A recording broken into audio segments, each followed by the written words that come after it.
Ladies and gentlemen, welcome to the Authentic Podcast with Justin Douillard. And thank you for tuning in to another episode.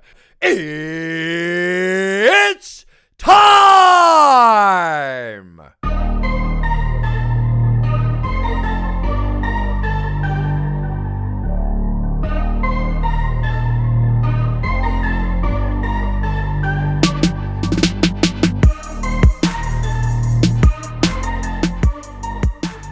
Mr. Dave Walker. Dave retired 36 years, Tulsa Police. 36 years, yes, 36 sir. years. Lead homicide detective for 7. I did do 7 years as the homicide supervisor. I wouldn't say I was the lead guy on any of that because those guys are good. And now fairly nationally known from First 48. So First 48 has put us on the map, and people do recognize that show. Well, I kind of wanted to lead off asking you how retirement has been, but it doesn't sound like you really got much of a retirement. You're doing something completely different now, which has thrown you for a curveball, it sounds, based on your podcast there. So, well, absolutely. When I retired in 2018, I was done. Physically, mentally, and emotionally finished with pretty much the world. So it took me a year and a half, 2 years to lay around and get re-energized. And pretty much my wife said it was time to do something. And I've always had this vision of helping kids. I mean, I think we proved in Tulsa that you can put people in prison. But have we really proven that we can take people and make sure they don't go to prison? That's the big key.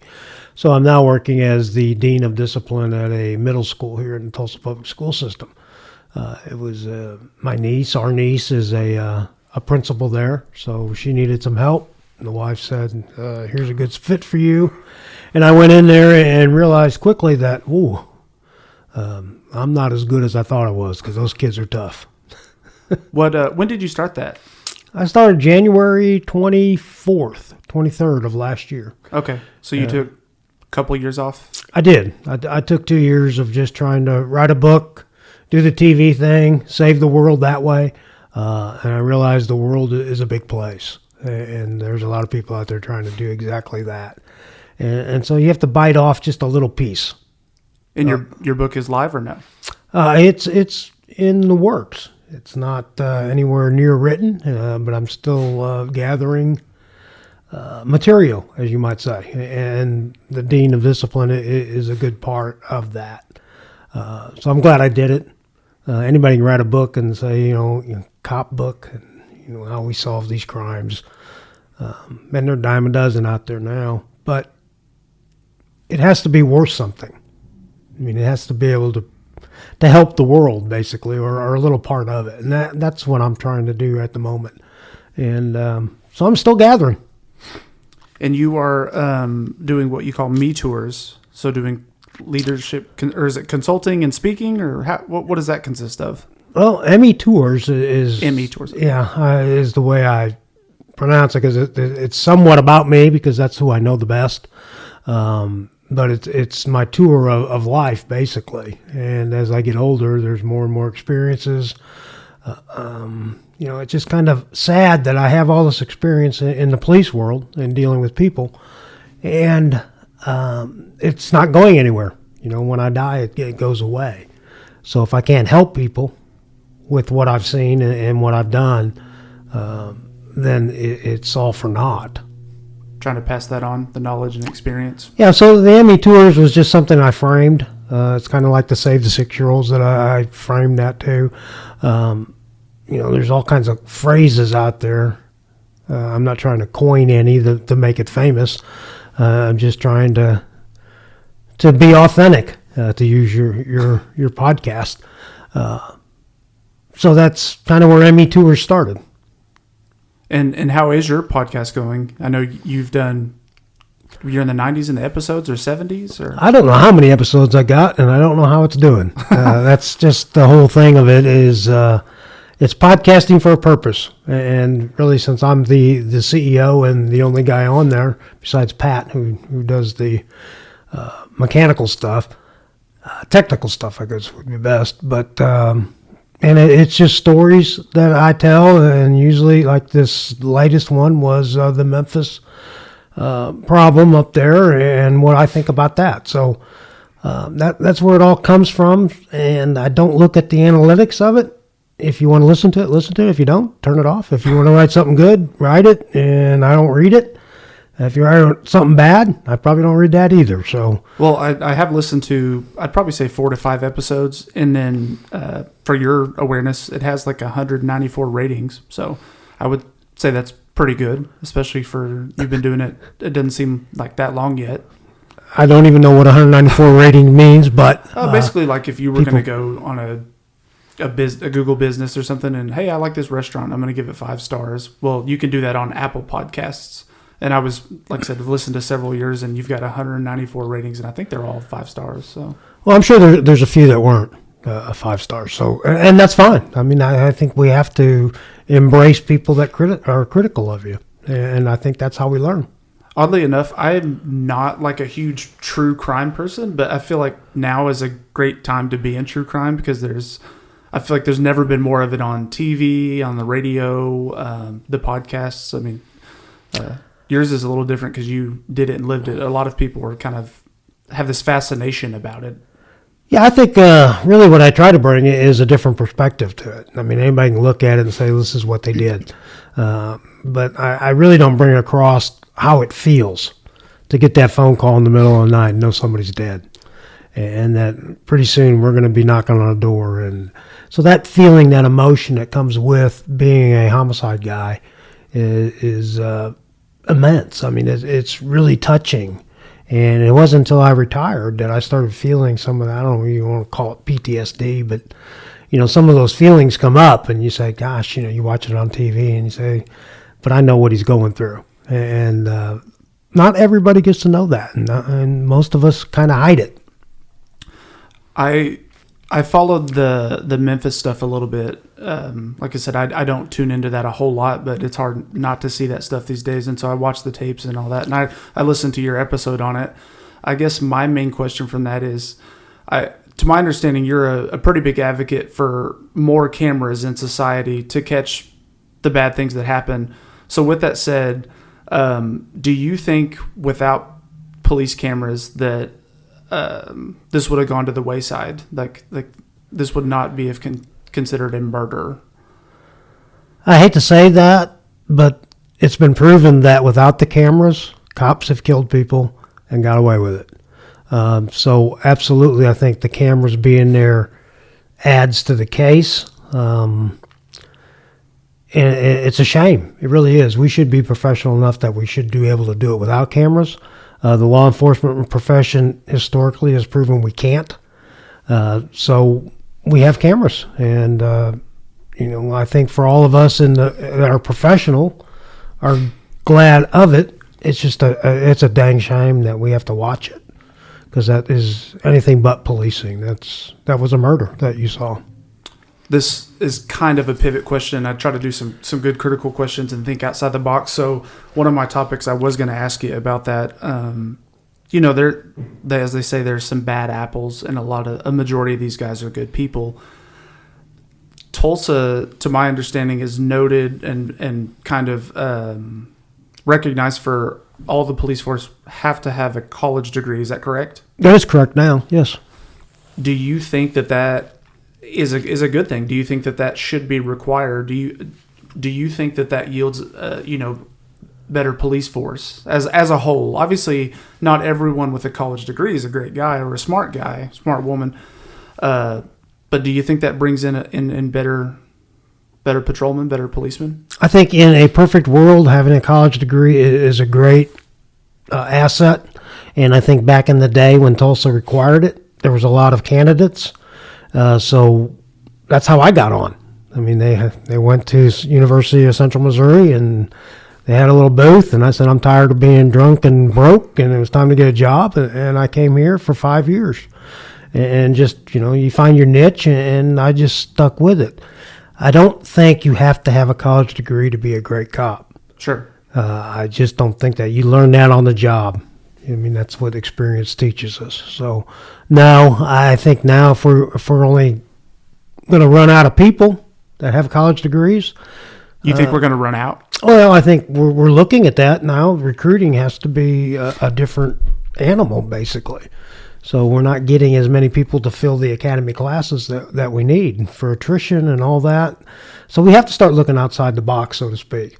I think we use the MMPI, those testing for emotional disturbed people, to keep them out. I believe that we should be able to use the MMPI to weed people in. Policing is such a vast, different than it used to be. I mean, we got technology now, the cameras. I believe we're going to have real-time cameras within 20 years. Live? Yeah, I think that's the way it's going. And you have to look at that. And then you look at DNA. That was, in 1800, Dr. Lockhart in France said, there's something there when we fight. And it took us 200 years to figure it out. But we're going to figure something new out. So we need those thinkers, critical thinking people. We don't need, everybody to be, the star pitcher. You got to fill the team somehow. And policing has all that. You got traffic investigations, you got computer science, you've got thinkers, you've got people sitting in office and plot things. And then you got us that run out there and do the human intelligence sort of stuff. It's a great profession. And to me, it's baffling that we don't have, overrun with people. And so Tulsa caught you at a job fair. It did. Yep. In Warrensburg, Missouri. Any idea what you would have done if that hadn't worked out the way it did? Any other plans? I have never thought of anything different. I wanted to be an attorney. Okay. But then you have to go to school. And I was done with school. So when I came in, I was going to be a cop for 5 years and then go to law school. I got bit by the bug. And why 5 years? I can put anything off for 5 years. That's why it was 5 years. I just figured I'd be 20, late 20s. Time to really find out what I really wanted to do with my life. And policing was it. And that's where I stayed. So you went to Central Missouri from the St. Louis area, but born in Turkey? Is that correct? I lived in Turkey. I was born in Aurora, Colorado. I went to kindergarten and first grade in Izmir, Turkey. How does that work? My dad was in the Air Force, and you had to go where my dad went. Yeah, they hauled me around, so I went there. It was a good experience. Recollection of life comes around at 5 and 6, and Turkey was one of those that was a dirty place, and it was it's an experience that I think everybody should have to live through some way or another. How long were you there? How many years? Just 2 years. And you remember it? I remember a little bit of it. I don't remember all of it, but I remember there was a riot. Okay. And I got to watch a riot from my balcony, and that was amazing to see a mass of people turning over cars and starting fires, and it was pretty intense. Did you guys live anywhere else with him in the Air Force, or was that before you were born, maybe? No. He was in the Air Force. I was born in Aurora, Colorado. Then we went to Flint, Michigan. That's my first recollection of life, colder than snot. Yeah, I don't like cold weather. Bit, so. I don't like cold. And then to Turkey, and then back to St. Louis where he retired. So that's where I grew up. And so you got recruited to Tulsa and then obviously stuck it out after the 5 years and then made a career out of it. I did know on your bio, too, that you're pretty good at quarterback. Is that what that said? Well, I don't know that I was pretty good at it. I like to teach that when you're in the right spot. And I wasn't tall enough, big enough, fast enough, or good enough to be a quarterback in college. It said you played with some notable guys? Oh, yeah. And there was always, in St. Louis, we had a heck of a team. Some pro athletes. Baseball team was one. Ron Mathis went pitch for the Astros, and Don Greco blocked for Billy Sims and Barry Sanders up at the Detroit Lions. So, wow. It was a good school to go to. High school? High school was, it's a lot different than they are now, but they were good. They were good athletes, and I was a bit player, so to speak. Some of the questions that I wanted to dive into are obviously going to be First 48 based. A lot of these are just for my education. I've watched the show. Like I said, I'm also not a fanatic. Lindsay, my wife, is, and a lot of people are. When did that show come to Tulsa? Was that in the middle of your tenure, or were you there for the whole thing? No, I was there for the start of it. You were there for okay. The chief at the time was Ron Palmer, and when they approached, the First 48 approached Ron Palmer about doing that, and he was dead set against it. Then Chief Jordan came on board, and he was more open to that. And I remember having the first meeting with the First 48 folks. The John Kim, I think, was the guy that started it, and he came to town with a bunch of his people. They were really smart and really good at what they did, and they sold it. Chief Jordan then looked over at me and said, "Can we do it?" And I just said, "You're the boss. You tell me. We'll make it work." And they've been here ever since. It's good, I think. We're not getting paid for anything, so it's not like we're trying to make a living at it. No money for the police department at all? No, I don't. No, I don't Really? think it's in the contracts. So A&E gets free sets, free actors. Pretty much everything free, but we get the publicity and the ability then to reach our public, which is Tulsa, which is we have to meet to be able to solve the crimes that we solve. I was going to talk about that. A lot of people, especially not from Tulsa, Oklahoma, one of the main questions they say, or one of the things you hear is, "Oh yeah, move to Tulsa, come to Tulsa," and they're like, "No, they have all these murders. You don't see the First 48." But my assumption is these are happening everywhere. We're just one of the few cities that are willing to publicize it and maybe put that on television. Is that correct? Well, I think that's a big part of it. Our record number is 83. Which it can't be anywhere compared to some of the bigger cities. I mean, you look at St. Louis, and St. Louis is broke. I mean, you're getting shot everywhere you go out there. So, no, but the First 48 only puts ones that we solve. So it's solved every time? We solve, last year they said 95%. In 2016 was a record year. We solved 100%. 100%. Yeah. So when you solve them like that, you're going to get on the TV show. So yeah, we're out there a bunch because we're solving them. So they're really highlighting the good police departments who are doing a great job. And the city itself, because we can't solve these. And I always told the folks that we're not there when it happens.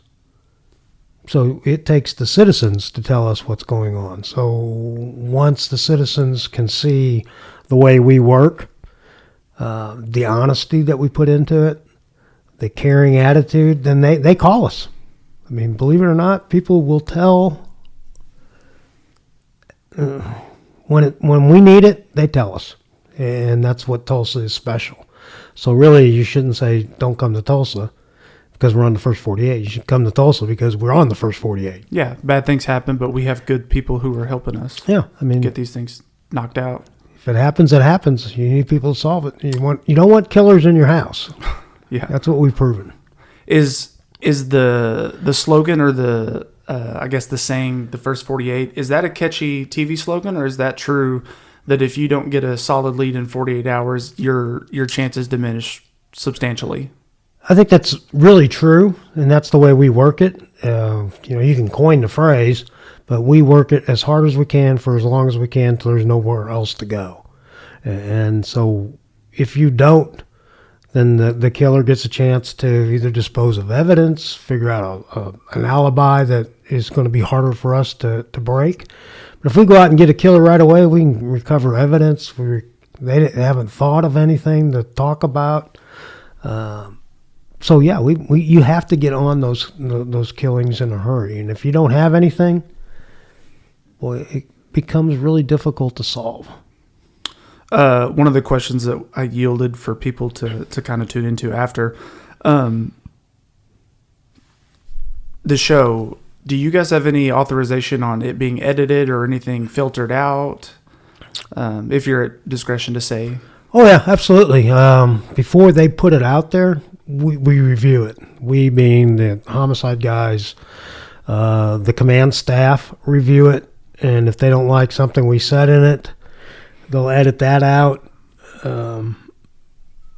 Very rarely do we have something that we say don't put that in, because everything that we do is pretty much out there. I mean, the big thing was early on. It was you're going to show all the cell phone stuff we do. Well, everybody knows we do cell phone stuff. What do you mean by cell phone stuff? Well, if you're carrying your cell phone, you know that I'm here, right here at this house. GPS will track me here. So if you end up dead, I've got some explaining to do. So, a lot of cops are saying, don't put that out there, don't put that out there. But, people, if you're going to plan a murder, you better leave well, I don't want to say that. So, yeah, well.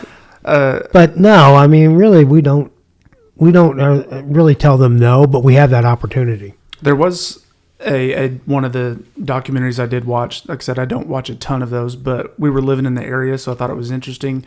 There was a guy who had two of his spouses accidentally die on his watch 10 years apart, and one of those was at Rocky Mountain National Park. She fell while they were hiking, but I'd probably spoil it for you, but they ended up going back, and weeks and months before he took her out there on a surprise trip, they pinged his cell phone towers. He was running up to Rocky Mountain 2 hours away, back and forth multiple days to plot this. So, which was hard to prove outside of that, because you're in Rocky Mountain National Park. There's no cameras, and you're on a mountain. You could fall. But then they go back and they see that this guy, like 10 years before, he had a flat on the side of the road, and it fell on his wife. And then, he never mentioned this ex-wife to anybody. And then he was a business consultant for a business that never existed. He was just a giant bullshitter. And he married two very wealthy women. So, he didn't really need to come up with money to prove it, because he kind of mixed it all in. But that's long-winded. Well, in the end, if you cheat and lie, you're going to get caught. They got him, yeah. So that's karma is kind of, it's there. It may not get you today, it might not get you tomorrow, but it's going to catch up to you. And that's kind of when policing is the same way. If you do everything by the book correctly, you don't cheat, you don't steal, then you're going to be able to enjoy your career and get that government retirement. So when the show came to town, you had a big say in yes or no, this is going to be here, because Chief asked you. He asked me, but I don't know that I could say no. Okay. It was obvious that it was going to happen. Voluntold. Yeah, I mean, if you want to make it work, I can make it work. It wasn't going to be like it was going to be that hard, because really A&E, or ITV is the parent company. The first two camera people that came down and embedded with us, Brandon and I'll think of the other name. I'm forgetting them now, but were great. I mean, they actually became members of our team. Police? And I don't think they're really supposed to add what they think on the murder, because we have huddles and what's going on and why do we. So we bring in everybody to solve it. And they would say, no, I don't remember it that way. And so they would give suggestions. And, anybody can solve these dang things, and we'll take it. And they did. This may be a dumb question. I don't know. How does that work with this film crew? Are these guys contracted by A&E, or are they living out in Tulsa full time? Because obviously these things happen at 3 or 4 in the morning. You can't just call someone in. I mean, I guess you do, but are these guys just laying low in Tulsa waiting for things to happen, or are they? Can you elaborate on that? Well, Brandon, the first guy here, lived here. He moved here for the show. He moved here. His wife came here, and then when they had a kid, they were out in Portland, I believe. And they moved after 3 years. So, and we got a guy now, Mikey G, who's a camera guy that, gosh, he's been here a long time. And his wife and kids are here, and so they live here. They may not start here, but they move here, and they're here. So the way that really works is I get 1 or 2 main guys. Yeah, there's 2 that kind of are set here, and then when they're on vacation, they'll bring somebody in from other areas to, just to fill in. But really, the camera people they're very good at what they do. The real life camera stuff is they're out of the way. They're not telling you cut and they let say you work. that louder. They don't do any of that. They just let you go. Yeah, and the only thing that you have to do is mic up. They put a mic on you when you're first there, and then they follow you around. But you don't even know they're there by the time you're working it. Were you ever nervous or any added pressure when you first started the show that now everything you do is on footage? Nope, I like it. You just worked as normal? I mean, it wasn't, we didn't miss a beat, really. Obviously, yeah. So it really helps us, and gosh, it wasn't, no, I mean, if I thought about it, maybe, because I'm not an actor, and if I'm really kind of quiet. But when you put the badge on and the gun on and it's up to you, then, your personality changes. And really, like I said, the only thing that took away was when they mic us up. That was kind of a pain in the rear end, but it lasted about a minute and a half. Do you have a relationship with still have a relationship with the department there, or maybe the new guy, like your replacement per se? Is that hard to remove yourself since you you specifically have to remove it, because it's not yours anymore.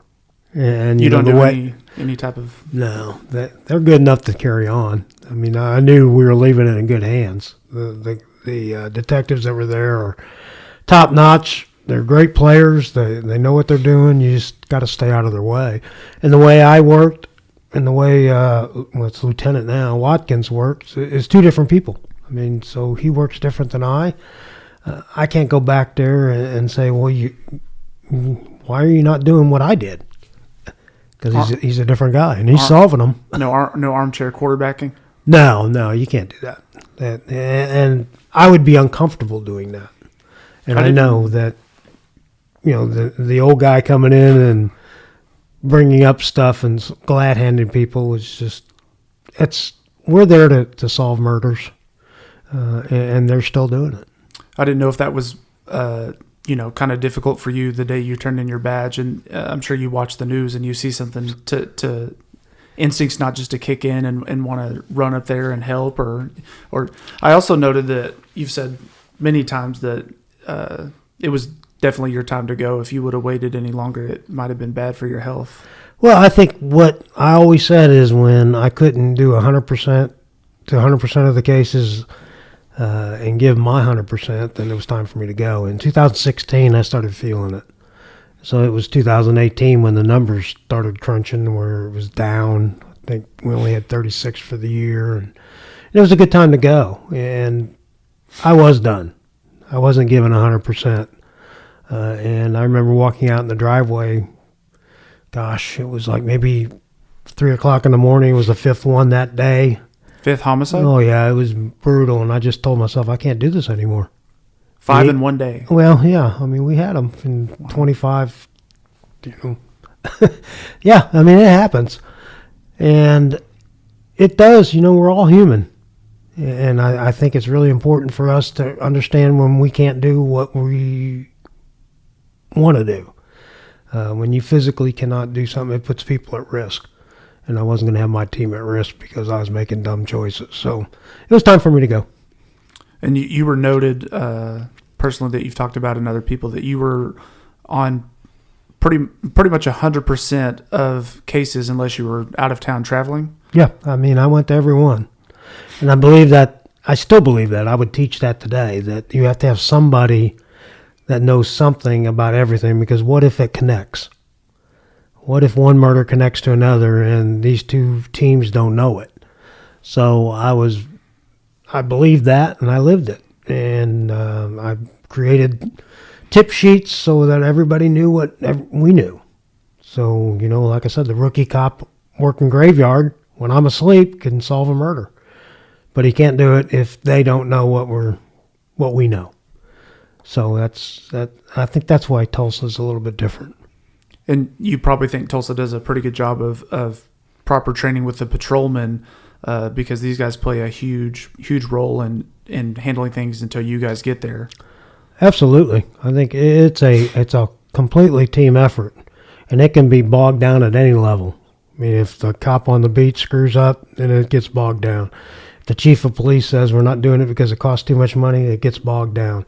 So, and anywhere in between, a glitch can happen that we have to fight. And it just doesn't happen in Tulsa. Our administration knows that we solve them, and our cops are out there working to solve it. So I think it really kind of even spills over to Broken Arrow, Jenks, Sapulpa. A lot of these places are all very good at what they do. I had a distant cousin of mine. It's my mom's cousin, but he was, we believe, murdered in McAllister, and we think that there was the department, kind of dropped the ball on some things. When they showed up, the woman had admitted to shooting him, but she was not detained right away, and it was real fishy. We could probably dive into it, but I just know that it was on Native American territory, and he is Native American, so they took that route, and it went pretty high level, but she ended up not being charged.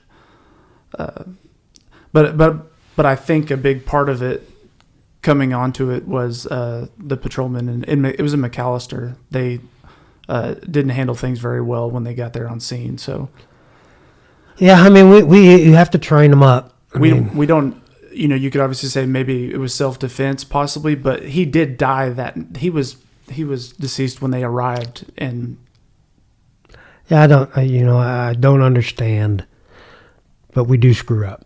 And, I always like to say it's not rocket science, it's not brain surgery. We can make mistakes, but we can fix them. Very rarely do we make a mistake that throws everything off kilter. But if you don't do anything, that's a mistake.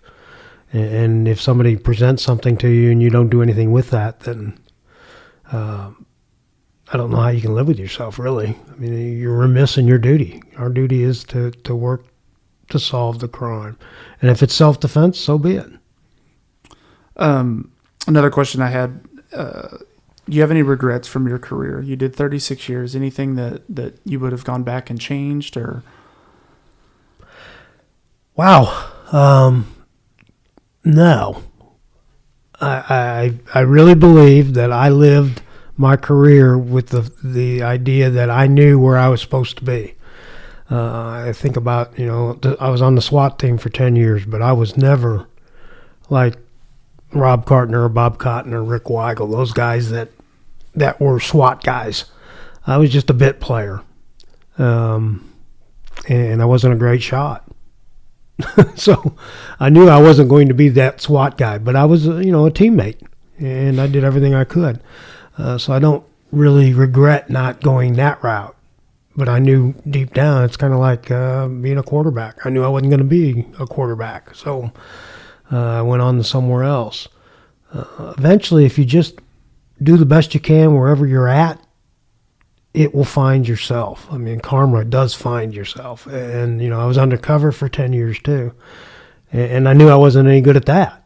You were not good at that? No. I mean, it was investigations, and I ran the unit, and again, I had people that did all that stuff, but... you had to be a little good if you did it 10 years, right? Well, I mean, I didn't get anybody killed, so I think that's the big thing. Maybe you're not giving yourself enough credit. Well, I mean, I think I knew I was confident in what I was doing. I could plan missions and do missions and go indoors and chase killers. I even say now I'd rather chase a killer than sometimes deals with a 12-year-old kid that's being disruptive in a classroom, because killers were a lot easier to track than these kids. But, man, for regrets, no. I mean, my career tracked the way it was supposed to track, and it ended the way it was supposed to end. I tried to get promoted. Again, powers that be said, no, you're not where we want. And I wasn't obviously promotable. So, man, being in charge of that small group was ideal for me. Maybe you had some good competition instead of not being promotable. Maybe I'd like to think that, but I saw some of those people they promoted. And I'm trying to pat you on the back here. You said you were undercover for 10 years. What is? I have a friend who works undercover for a department in Oklahoma, and some of his stuff sounds like small time stuff that you would do every day in a uniform. Not so much big operations. Did you handle any big time operations that were notable, or Well, yeah, I think catch anything that led to a very large? I would like to say that we don't have a meth problem because of our investigation in 1997 that took on a East Coast and a West Coast and a Mid Coast methamphetamine ring. It was a biker gang, and we took it all down, and it was the largest bust in the northern district of Oklahoma by the feds. But it really didn't amount to anything because we still have a meth problem. And, drug dealers, there's one drug dealer still in prison. The other two people that got indicted died in prison. And as I careered out, I started thinking, man, we have a lot of violent people that need to be in prison. And this dope dealer probably doesn't need to be in prison for life. He doesn't need to be? No, we took his toys, and we took his money, and we took his guns, and he's taken a spot where somebody's going to kill somebody. Now, if they killed your kid, wouldn't you want them in prison before? So I think there's a lot to be said about the drug industry. I mean, I'm not a proponent of legalizing everything.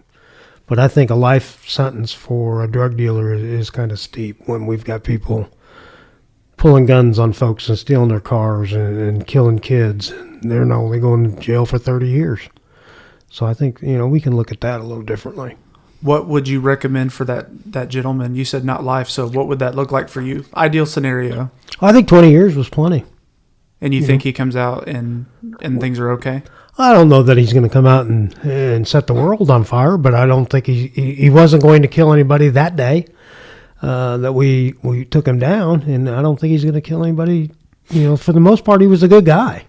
He's just a dope dealer.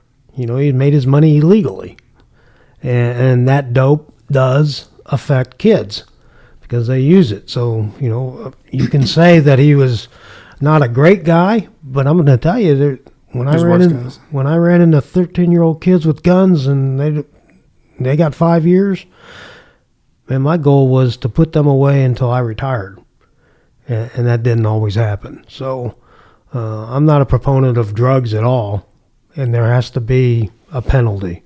I just think life is pretty steep. Are you allowed to give insight of what biker gang that was? 97. I was only 7 in 97, so I don't. I don't really know because of the way I worked the gangs was we went after the individual.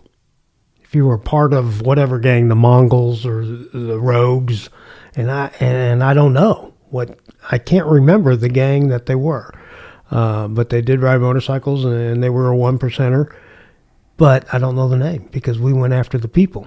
It was Jerry Green and Lisa Demery. I can tell you their names, but I don't know what gang they were in. I've briefly read about this and heard, so I don't know if it's true, and I'm sure if you are allowed to say, is there Irish mob ties in Tulsa? Is that a thing? Oh, yeah. I mean, we ran into the Irish mob for 2 years. They were just like a bane of our existence, and you would see a murder that was just totally stupid, and you say, this has got to be an Irish mob murder. And it was. I mean, we chased the Irish mob for a while. They kind of went downhill. The feds did a big investigation into them. I forget the guy's name. He was in Oklahoma City jail.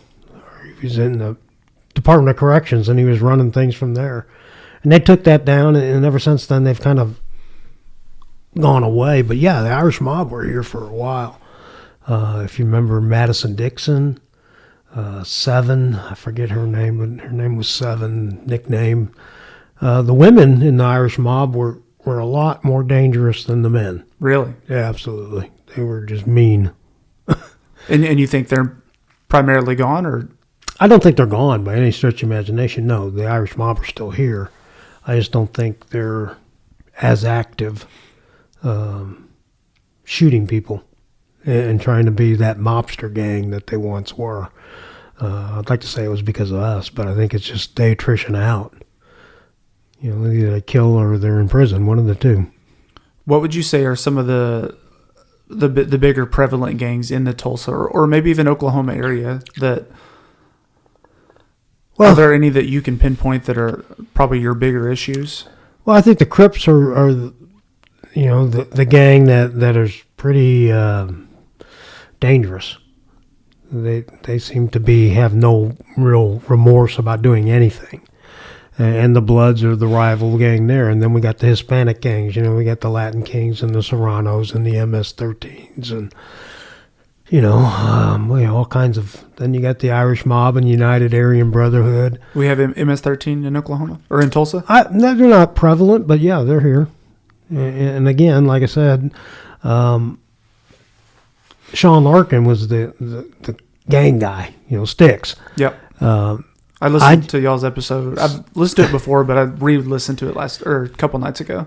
Yeah, so he knew all the gang people and where they all lined up. And like I said, we chased the criminal. And I tell the kids even at the middle school, I don't care if you affiliate with a gang or not. We're chasing you because you're bad. And let's change you. And if we change you, you'll age out of the gang. You feel like you're changing those lives yet? Or is it still too new for you? No. If I have to look at it, and my friend Hal tells me that you're not changing them for tomorrow. You're changing them for when they're 25, 26 years old. So, no, I don't see any rapid improvement in my philosophy. And matter of fact, it's a day-to-day thing in the school system. You try something. If it don't work with the kid, you got to try something else. I know there was it may have always been there, but I feel like I read it maybe your last couple of years before you retired, and then since you've retired, that you're seeing a lot more kids with guns, specifically at the mile stretch at 51st and Peoria. There's been quite a few shootings with young guys, right? 12, 13, 14. Yeah, kids and guns don't mix, and I talk about the lost generation, and we are like 5 generations into that lost generation. So some of these kids, they just don't think like they should. I mean, there's something misfiring upstairs, and that's because of parenting, nutrition, drugs, whatever it is, they're not getting it, and they're dangerous. So, yeah, if we can keep the toys away from them, the guns, that's the best bet. And if we can steal them from them when they have them, that's even better. So we have to work, and it's always going to be work. It's not play, really, in the cop world. It's a lot of work. And if we really outwork the criminal, then society's going to be better for it. I know that's one of the more rough areas of town. One of the questions that I yielded was, what would you say is one of the more dangerous parts of Tulsa, if you had to pinpoint one? Well, you got one there, but any place can be dangerous at any given time if you're with the wrong folks. I mean, if you're out trying to buy heroin, you don't always have to buy heroin at 61st and Peoria. You can buy it at 61st, 91st and wherever. You can get it in Jenks. You can get it in Bixby, but you're still dealing with that element that's going to be armed. They're going to be high. You're carrying cash. So, I mean, murder can happen anywhere. Violent crime can happen anywhere. If you're out in the wrong spot looking for it, you'll find it. I mean, I guarantee you. So I don't want to say there's any part of town that's better than any other part of town, because there's good people everywhere. We've proven that when we go into these 61st and Peoria. We find good people that tell us what's going on. I don't want to say murders happen in North Tulsa a lot, because they really don't. But when we go into North Tulsa, we get what we need, and there's good people there. So the good people outweigh the bad people, or outnumber them, put that way. This is I'll squeeze 2 of these questions in one. Do you think as a society nationwide we're becoming less or more violent? And then would you say that you think Tulsa has gotten more or less dangerous as your career or your life here has progressed? Nationwide, I'd say yes, we are more violent. We are a violent society. We're seeing a lot more multiple victims. We call it spree killings or whatever you want. When you walk into a supermarket and just kill people randomly, I don't quite understand that method. That doesn't make a lot of sense. So you have to delve into the mental health, and again, you have to look at parenting and what happened to that kid or that suspect whenever they were children. Is Tulsa any worse? I don't think so. I think you look at the numbers. we as cops we have to go find that criminal element. And that's what we're paid to do. And it sometimes gets hard to find that criminal element. So I think, Tulsa's good. There's not going to be any place immune to it. But, obviously, there's places that you can move and it's a lot better, but you can still find trouble wherever you go. Have you ever, I'm sure you have, been out in public with and maybe seen someone you thought was guilty, but you guys couldn't charge? Have you ever, Tulsa is a big area, but kind of a small area when you cover so much ground. Has there anybody you ever thought that was guilty and you had seen them in the streets later on or in public? I can say no to that. I mean, I really don't. I don't know of anybody out there that I can say you're a killer and we proved it, because if you were a killer, it was my job to prove it, and we got charges filed on you. So I don't know that I have that. And I don't have any trepidation of being in the public. I mean, people see me as it is. It's going through Sam's is a lot harder because people want to stop and talk about the first 48 and that sort of thing. And I didn't know if you had maybe ever been, I'm sure you have maybe been at a restaurant or a shopping center and you've seen some people that you've had in that interrogation room that... I have had that happen. And like I say, and the way I truly feel, is I didn't cheat. They know what they did. I didn't cheat to put them in prison. And so I don't have any I don't feel bad. And I think that serves yourself well, because the criminal knows what they did. If you cheated them, then you got something to worry about. But if you didn't, you went by the book and you did it what it was supposed to be done, then I don't have any fear of meeting anybody on the street. If they want to hurt me because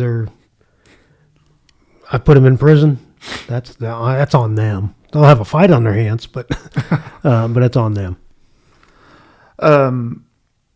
Do you have maybe a ratio or a number in mind, or any type of, logic to most of the murders that happen in Tulsa? You say they average about 60 a year or 60 a year total while you were there, and since you've retired, some as high as the 80s. Is there one foundational piece that you could pinpoint that a lot of these things stem from? Like that might be gang violence, drugs, domestic violence. Is there... Yes.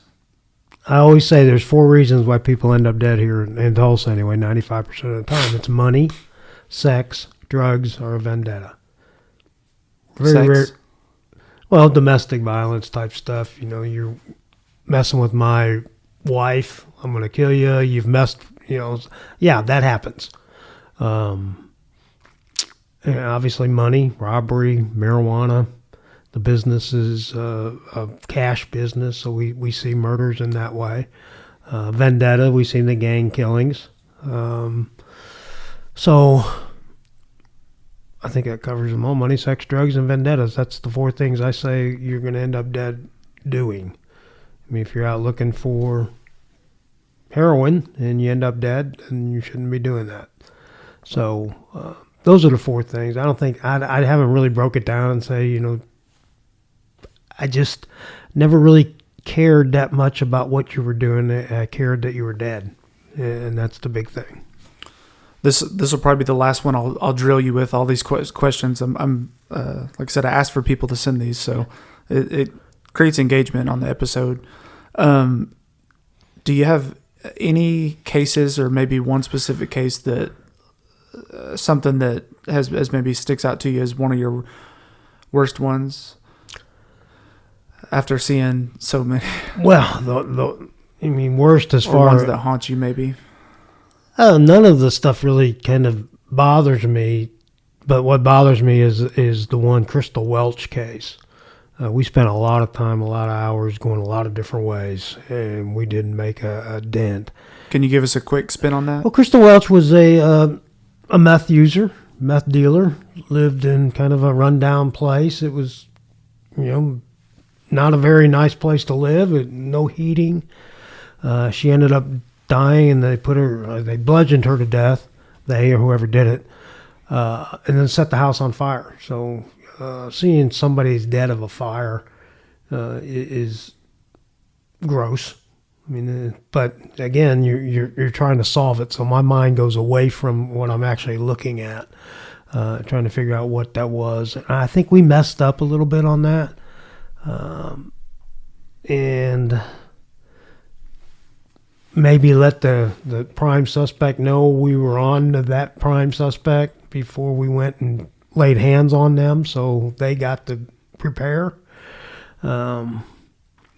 And that haunts me a little bit because I still think that person did it. And that person never got charged. But then there's a lot of other people that we ran down in that case, and I don't know. If I knew that person did it, we would have charges on that person. What year was that? Do you remember? Gosh, it was early on, 2013, 12. That's interesting because I'm from Tahlequah, small town where not a ton of murder. Good thing, but there was a similar scenario, not a meth dealer, but one of the professors there at Northeastern, I don't know if you remember that or heard that.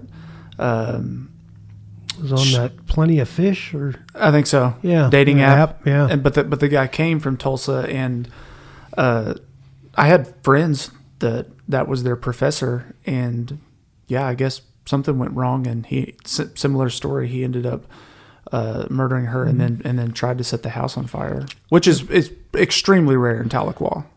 I can imagine. We've had it maybe 2 or 3 times in my career here. So, but I was part of that arrest team when we arrested that guy. So, yeah, I mean, I know that case a little bit, but I don't want to stick my nose in it because we were busy enough as it is. But man, yeah.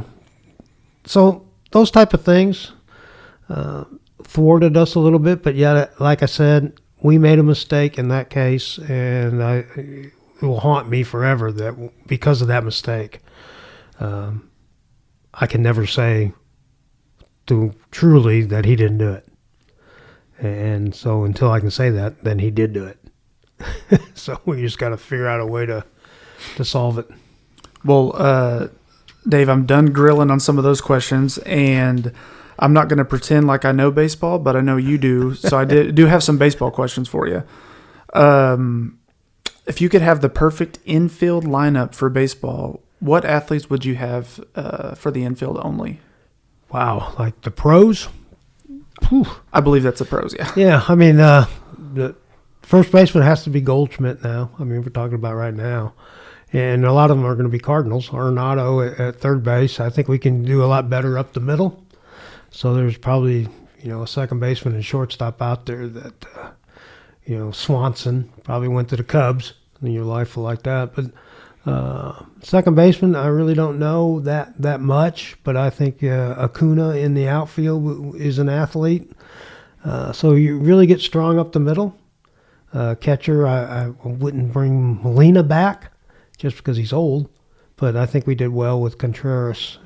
So up the middle, we're strong there. We being the Cardinals, but if you thinking baseball, I really don't know the other teams. I know who we're playing, but I don't have to research them because I'm not making the lineup. But I like the Cardinals. So. Well, I think this question should be answered, but I do have to ask it for you. So it'd be Sammy Sosa or Mark McGwire. Do you have to pick Mark McGwire since you're a Cardinals guy? Well, I like Mark McGwire because he started out with the Athletics and his brother was there. And Sosa, I like Sosa too. I think Sosa was probably a better hitter after he started using steroids. So that kind of diminishes him a little bit. McGwire obviously used something, but he was a good hitter before that. And it's like Barry Bonds. That guy was raked before he started doing the juice, and then so after that he was just bigger. So I would pick McGwire just because he was a scrapping lad, and Sosa I only remember him when he was on steroids. On the juice. Are you familiar with Ryan Helsley for the Cardinals? Yeah. He's from Tahlequah. Yeah, I know he's from Tahlequah.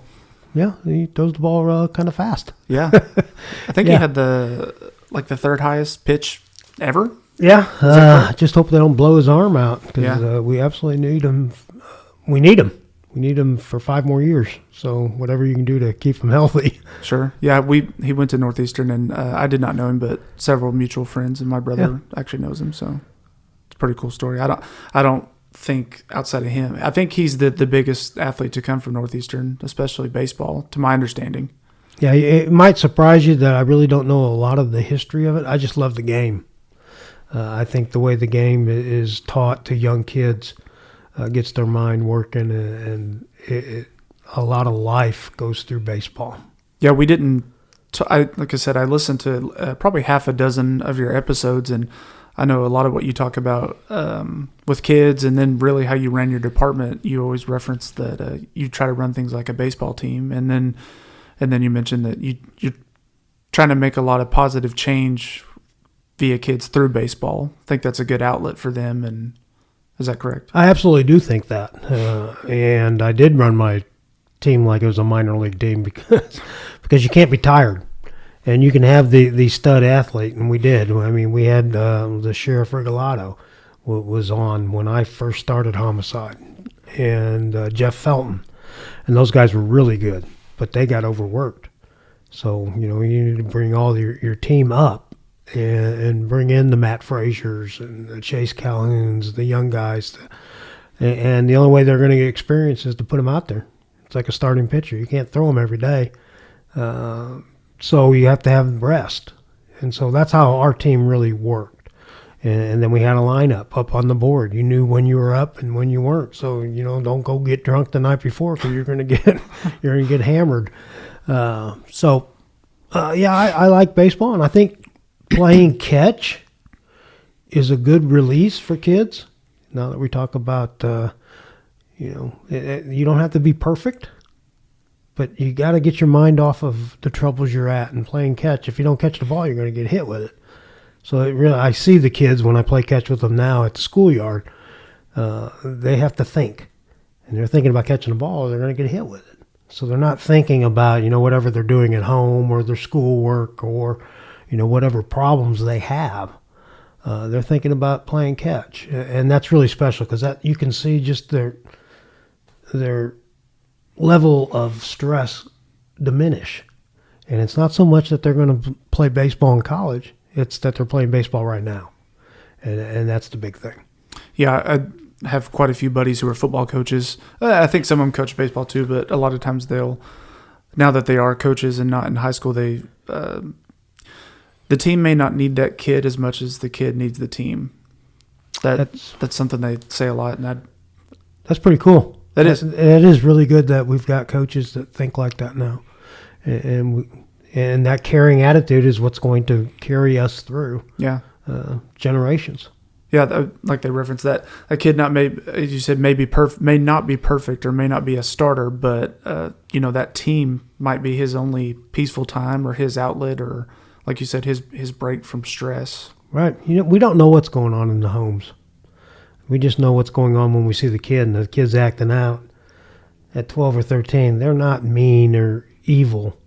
There's something going on where this is an outlet for them. And school may not be the place where they get to release it, but it's safe. Yeah, and school can be hard for kids or certain subjects if you're not getting that attention or if you're not excelling. We see that. I see it. I mean, in my dean of discipline, the teachers get frustrated with the kid because the kid's not doing whatever, and you ask the kid why, and he's, I just don't understand what they're talking about. I can't do the math problem. They're just not getting it, and it's sad. But somewhere along the line, we got to get to them.